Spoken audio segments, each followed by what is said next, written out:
So, wonderful cases, extreme cases of vitreoretina procedures on this system has been demonstrated wonderfully by Dr. Naresh Babu.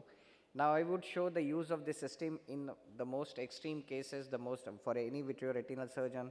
The last step which he would like to do is ROP cases. So, this is my few of the cases which I have learned.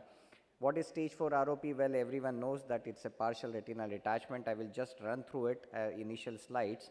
I will just come to the videos where we use. Now look at this magnification at which I am operating. Again, I will be stressing why we use this system. Can you imagine the magnification? You can actually see each membrane so well. Now look at this is a peripheral part quite close to the lens where you can discern the individual membranes over there. So this things, now you look, there is a membrane over there which I am trying to pull it off from the anterior ridge. Yes, you can do that. And now I am cutting it with the help of a cutter. This is the phenomenal magnification which was unimaginable or is unimaginable even with today's system. See, you can, now I am doing a bimanual surgery in extreme periphery at such a phenomenal magnification. Just look at it. Somehow the image quality over there is not that good, but just for sharing here. Now look at the field of the view. Why field of view is important as well as magnification? This membrane has multiple attachments. So unless I have a complete panoramic view of the pathoanatomy of that membrane's various attachments, I might end up peeling the membrane at the point of attachment, but at a distance you can end up having a break. Now look at the depth. Here there is an anterior ridge as well, and there is this white tissue which is attached to the lens. Look at the difference, the distance, the depth which you can perceive at the anterior ridge and the attached retina, and that is as close to the lens. This visibility is possible, this depth is only possible with these systems.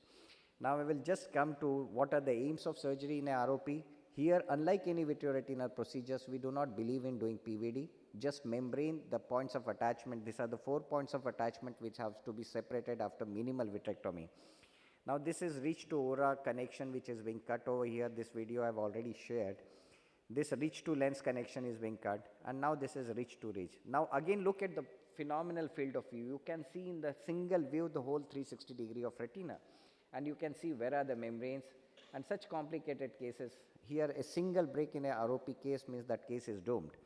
Now this is disc to ridge. Again you can see the various attachments over here.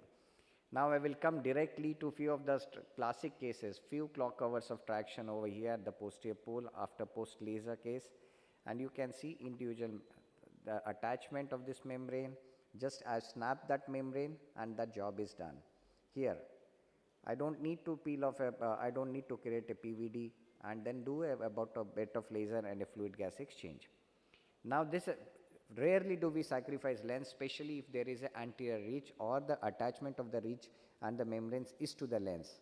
You look at the magnification at which I am doing a lensectomy. You can actually see the various stratas of the lens over here. And after doing a lensectomy, in such cases, because there is an anterior membrane, I am doing now a retrolental membrane dissection. At the magnification, this now I am doing under direct visualization without the use of wide angle viewing system. You can actually see the ciliary processes so well. Can you see such a huge ciliary processes? And then the membrane is being cut over here, the anterior membrane, the bimanual dissection in extreme peripheral part of the ridge at such a phenomenal magnification. And look at the depth which you can appreciate. Another thing is anterior loop with a disc drag. Again, this I think I am repeating. This is the I am sitting on the nasal side. Dr. Mangat Dogra has proposed sitting on a nasal side for a temporal anterior traction. This is what I am doing, and then cutting the membrane. So anything is possible. Now this is classic vitrectomy for stage 4B ROP. How we do? Look at magnification, depth and everything. You can see actually the fibrous tissue which is pulling the retina and causing a traction at that point of time. Individual membranes can be seen. Now coming to another case of, so to summarize, I would just say that it is a more definitive surgery even in stage 4 ROP, which is supposed to be the pinnacle of vitreoretinal surgeries. Pre-op lasers and anti-VEGFs do improve the success rate, and a 3D digitally surgery, even such complex procedures, become more easy because of the unique combination of magnification with extended depth and field. I would definitely welcome you all, vitreoretinal surgeons, for the Vitreoretina Society's annual meeting, which is to be hosted at Nagpur between 2nd to 4th December. Do come. And all these videos, I am having at 1:30 in Hall A, we are having a 3D show where actually all these videos which you saw today in 2D will be seen with a 3D with every one of you wearing a Polaroid glasses. So do join us at 1:30 in Hall A for the actual 3D viewing of how it looks and how it feels. Thank you. Thank you very much, sir. One question. I think the most dangerous thing in ROP surgery is to make a retinotomy. That is the end of the surgery. Pardon? No, the most dangerous thing is if you make a retinotomy, that's the end of the surgery. That's gone. it. It's you can just close it and come, whatever the stage may be.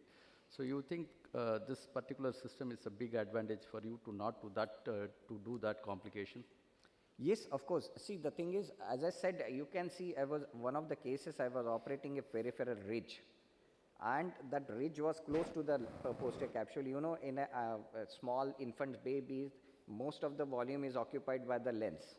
Then there is a ridge, and then there is a membrane. So between the lens and ridge, I could actually perceive the depth of it. And if you can perceive, then you can only dissect the membranes. So that is the beauty. Second thing is, vitreoretinal membranes, when you need, it's a pathoanatomy. It's not about a single point attachment. It's the distant attachment which usually causes a break. So unless you see it simultaneously, you end up doing a break at that point, not at the point where you're cutting or snapping that attachment. And this is why you need an extended field of view with a good magnification. Wonderful, sir. With that, we'll come to the conclusion of this session.